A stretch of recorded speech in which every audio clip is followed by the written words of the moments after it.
Sa video nga na to ay mapupuntahan natin ang crater ng isang bulkan dito sa Biliran. Masusubukan nga natin ang magluto ng ilang itlog sa kumukulong tubig galing sa bulkan na to.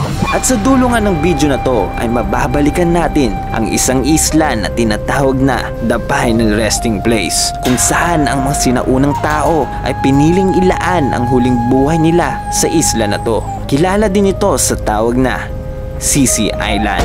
Pero bago lahat yan, ito muna ang mga ganap dito.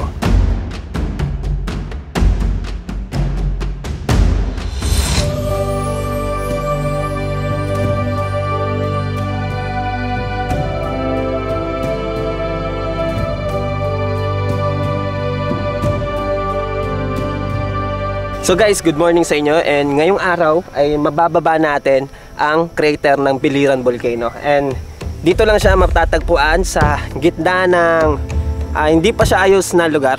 Ang kalsada dito, sabi nga ni Kuya, wala pa masyado nakakapunta dito dahil sabi nga nila na onti lang ang nakakaalam ng lugar na to. At ngayon nga ipapakita ko sa inyo kung ano ang meron dito sa Biliran Volcano. At yung crater nga niya ay mabababa natin at susubukan natin magluto doon ng itlog kung pwede ba siya maluto. Kaya samahan nyo kami at explore natin ang napakagandang bayan ng Biliran.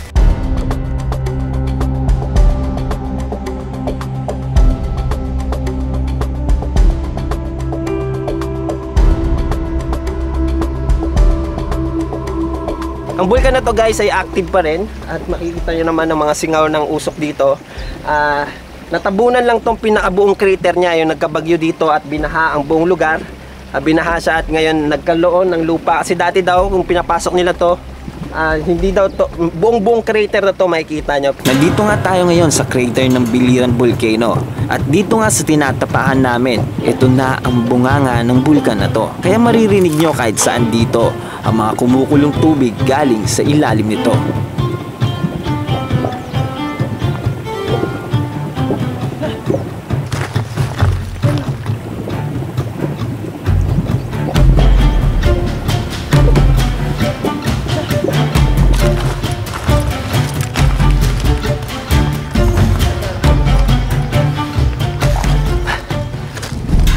Meron lang kakaibang amoy yung bulkan dito, para siyang bulok na itlog.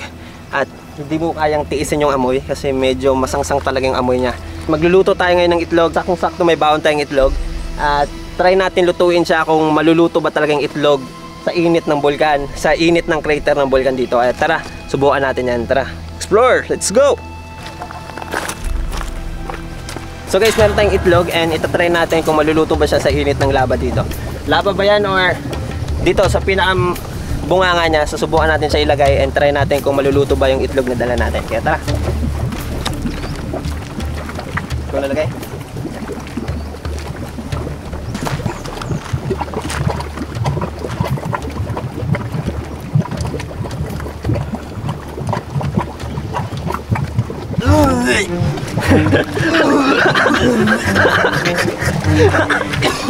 Anyari? Nasukan si John Paul. Kasing itlog, patingin. Anong itsura? Kulay silver? O sige, lagay mo. Siguro hindi natin pwede kainin yan, no? Di ko na mukhaon ba? Okay ka lang, Paul. Nasukan na si John Paul sa amoy. Tara.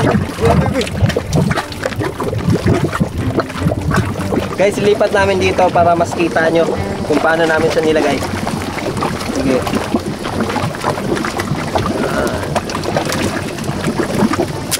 Uy, bahali ang ito. Hindi, okay lang yan. Ganyan muna. Maya muna ko na. So guys, nilipat namin yung itlog dito para mas makita nyo kung gaano ba kainit dito, kung gaano ba siya nagbubukal. Nalaglag susi? Wala tayong motor. Nalaglag. Kapit malaglag eh. So dito tayo sa crater ng Bulkang Biliran. Hintayin natin. Sinubukan na nga namin magluto at ilagay ang itlog sa kumukulong tubig galing dito. May kakaibang amoy ang usok dito. Parang bulok na itlog na hindi maintindihan.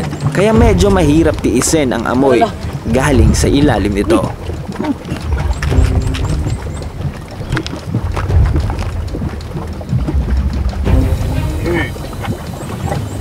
walk with the boards.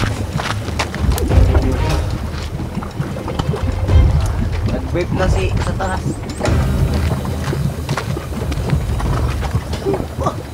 Baho. Hindi ko kayang amoy. Medyo mabaho talaga yung usok.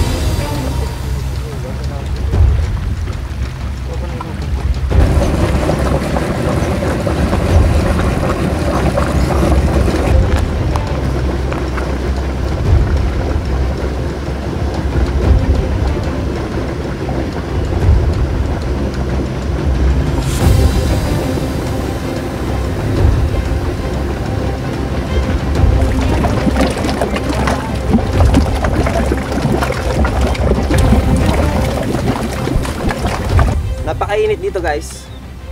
Hindi lang yung init ng bulkan, yung iniinda namin init, pati na rin yung sikat ng araw kasi umaga pa ngayon pero kakaiba na yung panahon ngayon, medyo masakit na sa balat yung init ng panahon. At ngayon guys, natuklasan nga natin itong napakagandang kalikasan dito sa bayan ng Biliran at wala pang masyado nakakapunta dito, konti pa lang na kahit mga taga Biliran, hindi pa talaga to napupuntahan. At ngayon nga na-explore natin at napakita ko sa inyo. Medyo dumilim. At ngayon guys, na-explore natin at napakita ko sa inyo kung gaano kayaman sa kalikasan ng bayan ng Biliran. Katulad dito guys, yaman ng kalikasan, nakapunta tayo sa crater ng bulkan. At napakita ko sa inyo kung gaano kaganda ang kalikasan na nagagawa ng Panginoon at nakikita natin ng personal. At ito yung maganda sa ginagawa namin dahil sa pagta-travel namin, dahil sa pag-explore namin ay nakakapunta tayo sa mga unique na lugar, mga kakaibang storya, mga kakaibang lugar na kaparehas ito. Ayun yung pagpapasalamat ko sa Panginoon dahil nabigyan ako ng opportunity na makatuklas, makakita ng mga bagay na likha niya.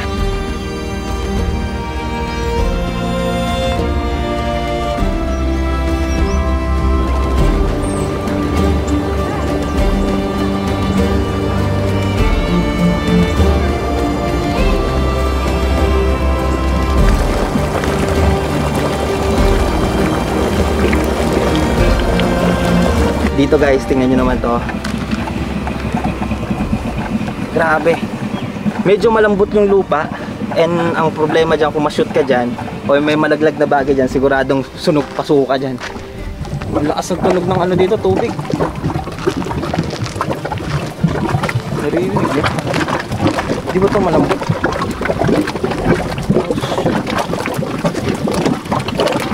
Ayun guys, oh.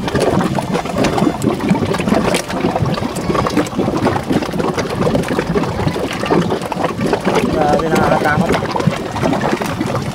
Ayun.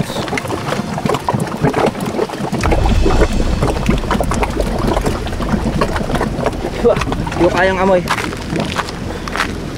And dito rin. Grabe, ang lakas ang pulo dito.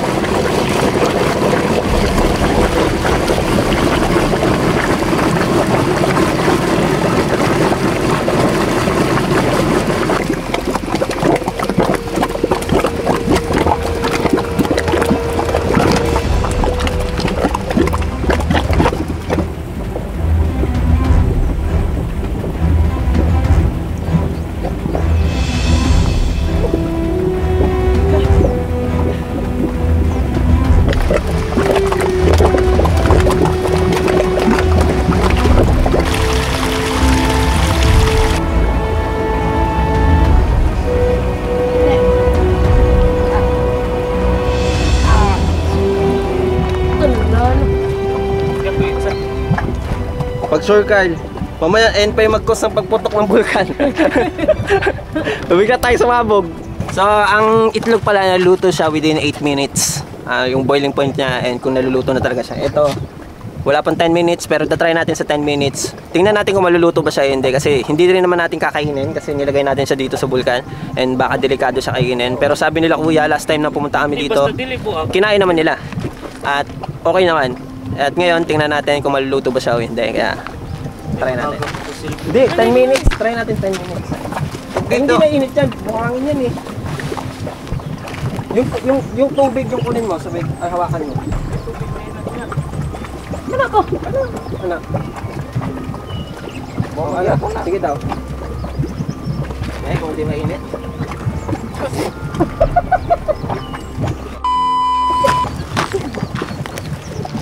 Try na natin ah.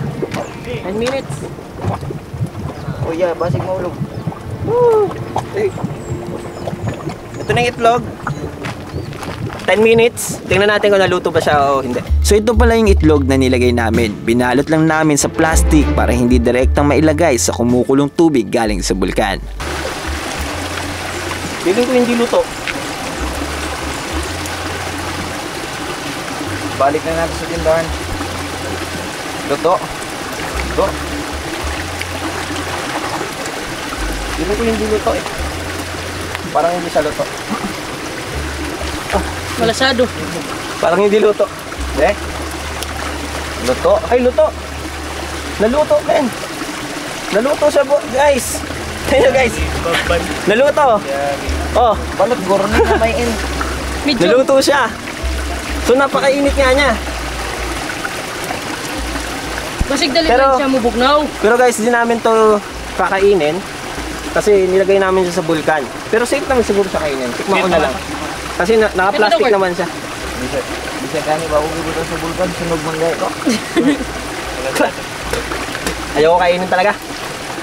Guys, naluto siya. At ito na yung itlog ngayon, naluto siya doon sa bunganga ng crater. At dito naman kasi guys, maraming mga crater dito, maraming bunganga. Kahit saan may mga bunganga. At ito na nga, naluto yung itlog na nilagay namin doon sa ilalim. Ayan o, kung makikita nyo. 10 minutes lang namin siya nilagay at naluto siya. So napakainit nga talaga ng ilalim nitong buong area ay napakainit. Tinikman mo? Kinain nyo? Hindi, lasang itlog naman. Ay, malamang itlog to. Ito lasa Carl. Okay naman. Tikman ko na lang para baka sabihin nyo maarte ako. Okay man. Okay, promise. Higop man, marunong nakahigop ang balot. So ang galing ng experiment namin ngayon dahil successful yung experiment namin at nakaluto nga kami ng itlog doon sa bunganga ng crater ng bulkan. Init pa lang.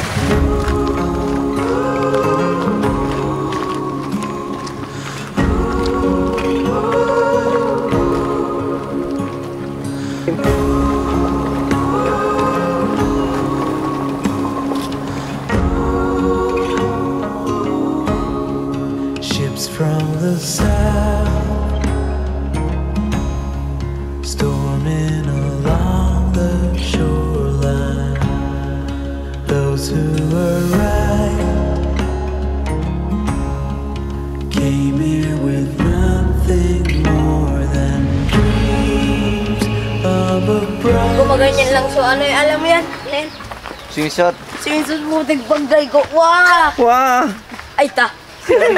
Bumalik na nga kami agad sa campsite namin para makapag-relax dahil medyo malayo din ang naging biyahe namin papunta sa bulkan na yon.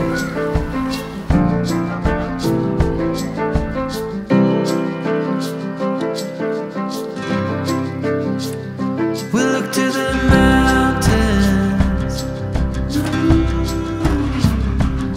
We don't care if it's So guys, magandang tanghali and galing pa tayo sa bulkan at ngayon gumagawa tayo ng Mangga.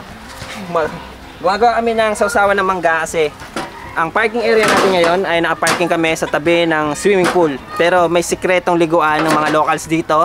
At doon kumukuha sila and naging source din nila ng inumin ng tubig. At pwede kang maligo doon. Kaya doon tayo maligo and puntahan natin yan. At gusto ko ipakita sa inyo. Dahil medyo mainit ang panahon and galing pa tayo sa bulkan kanina. Kaya mag-chill muna tayo doon sa ilog dito. Kaya, ay hindi siya ilog, para siyang bukal. At yung bukal na yun napakalamig at pwede nyo mainom ng tubig doon. Kaya tara, puntahan natin yan.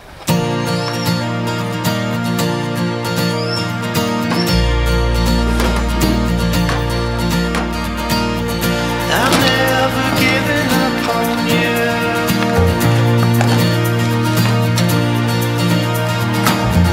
I'm never giving up on you. Matamis? Sarap? Sarap. Tara, ligo tayo. Ang lasang hotdog. Ito nga pala ang naging source ng tubig namin dito. Liguanan din to ng mga locals dito. Ang bukal na to ay may malaking tulong sa mga residenteng naninirahan dito.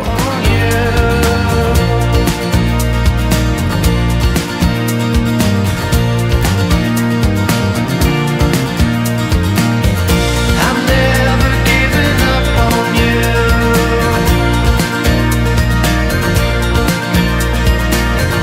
I'm never giving up on you.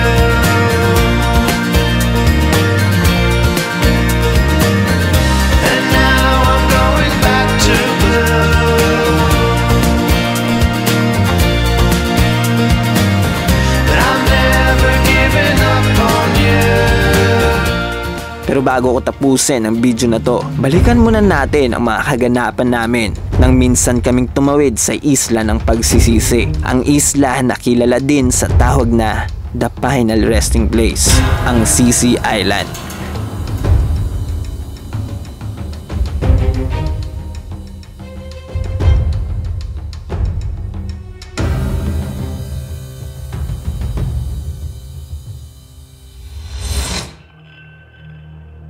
Kaya siya tinawag na Sisi Island kasi way back, sabi ng mga locals na 200 years ago ay pupunta ang mga tao dito, yung mga gusto nang mamatay, parang tinatawag nila na final resting place.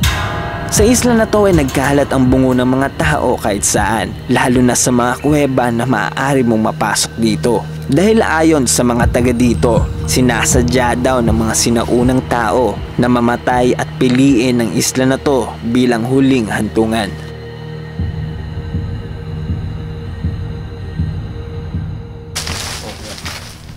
Ito pa nasa baba. Mga ilang years na to, kuya?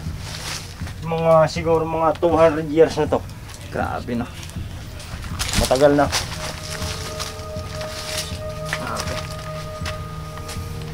Oo. Meron din dito. Hala, ang dami dun, ha? Sa loob. So parang buong isla talaga na to, Oo. pwesto lang sila kahit saan. Oo. Kung saan nila gusto mamatay. Kung saan sila gusto mamatay, dito na sila. Ah, grabe na. Kasi hindi uso nilang ihahatid. Oo, Hindi uso. yung ihatid. Nagpupunta na lang dito. Bago mamatay siya, dito na siya namamatay. Kung gusto niya mamatay dito na. Oo, dito na siya. Dito na siya na pwesto.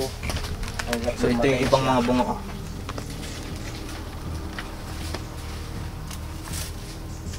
Kada cave dito merong laman, no? Oo. Meron din dito. Kahit dito sa loob, ang dami. Baka buong ano nito, buong palibot meron. Buong palibot ko. Buong palibot. Doon marami palibot. Punta pa natin.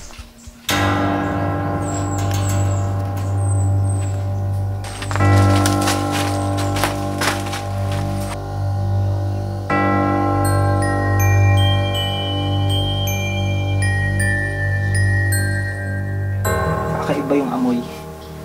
Ano yung amoy na nadurog na buto. And sabi ng mga locals, 200 years na daw ito nandito. Pero sa tingin ko napakailaman na siya. Kasi magkahiwalay na yung buto sa ano niya. Nakakapangilabot na makita ang napakadaming bungo sa paligid ng misteryong sementeryo nga ito ng mga tao noon.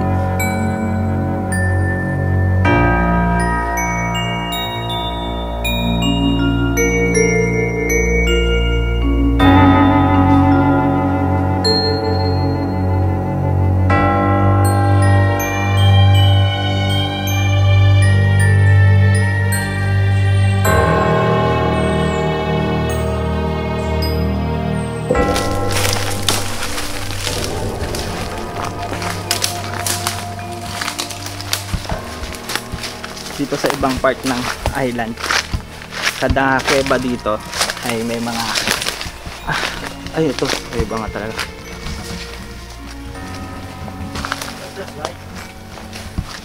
Ay dito nga rin.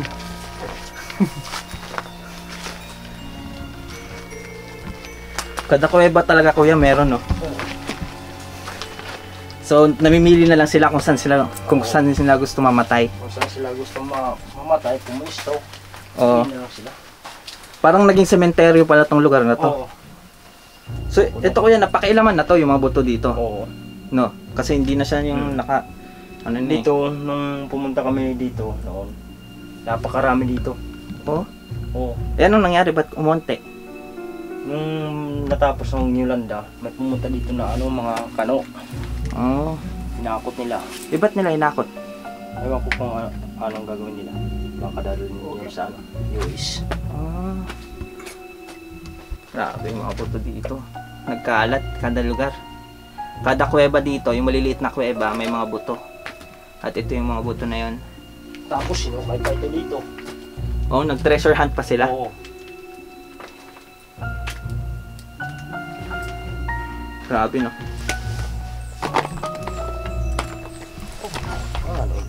Nasugat na yan ito. Hinahawakan mo talaga, lakasan. Itatong butol, guti ay lang ngayon. Hinahawakan ni Iba. Kuya yung mga buti. Yung ibang mga buti guys.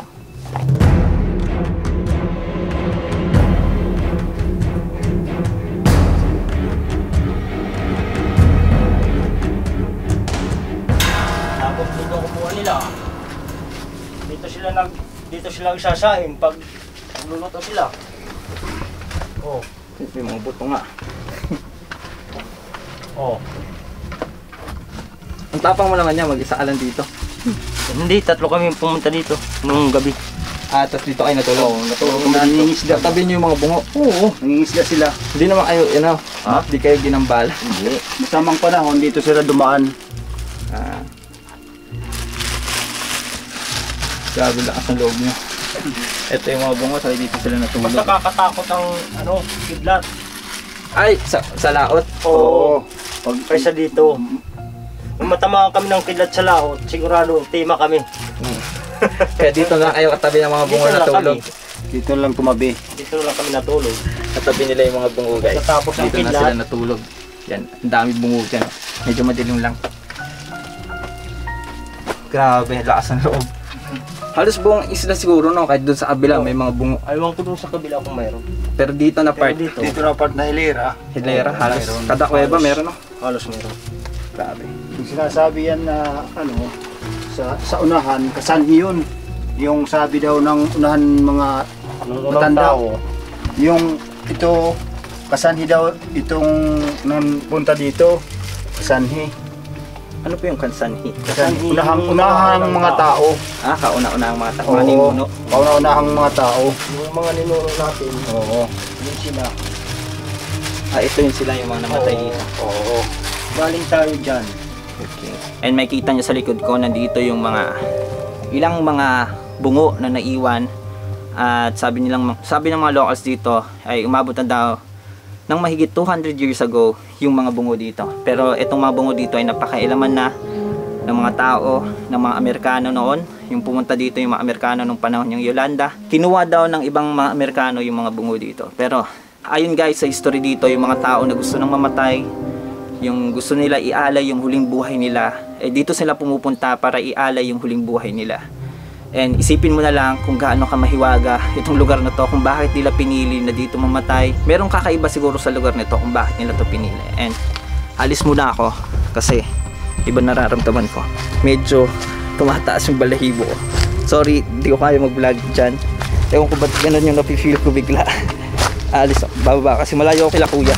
Kaya bababa na lang ako, dito na lang. Dito ko na lang itutuloy. Ay, shit. Bumigat yung pakiramdam ko, so parang tumaas yung mga balahibo ko, kaya dito na lang ako. Nakakalungkot isipin na sa isla na to ay maraming tao ang pumunta para ialay nila ang huling buhay nila dito.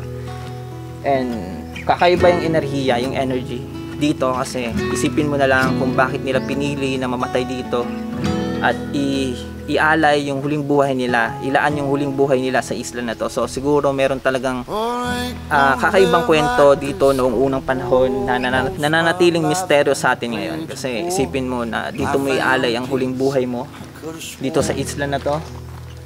And kung isipin natin, siguro may nakita sila sa isla na to kung bakit nila gusto ialay yung buhay nila dito. Hindi natin alam kung ano ang mga nangyari noon at kung gaano katotoo ang mga sabi-sabi nila sa isla na to. Maging totoo man o hindi, mananatiling misteryo ang isla na to sa atin ngayon. Well, I ain't gonna live like this no more. Trouble comes when the barmaid pours another for a man who should have found the door.